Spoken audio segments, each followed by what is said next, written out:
forecast for the Laredo area. Rest of tonight, partly cloudy early in the evening, then becoming... If no severe weather is in the area for the following counties: Webb and Zapata. The following message is transmitted at the request of the Texas Department of Public Safety.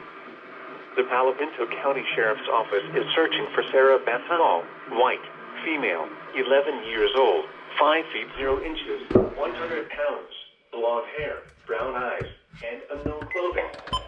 Natalie RENEA Hall, white, female, 13 years old, 5 feet 0 inches, 100 pounds, brown hair, brown eyes, and unknown clothing. Victims were last seen at 4 a.m. on August 20th, 2020, on the 100 block of East WATERPLANT Road, Santo, Texas.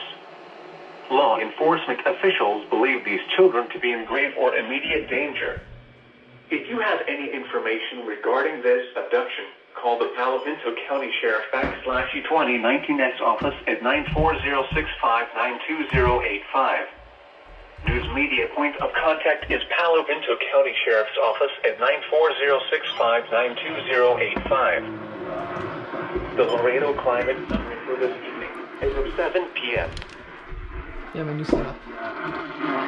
I don't know if WBAP will relay it or if they have already relayed it.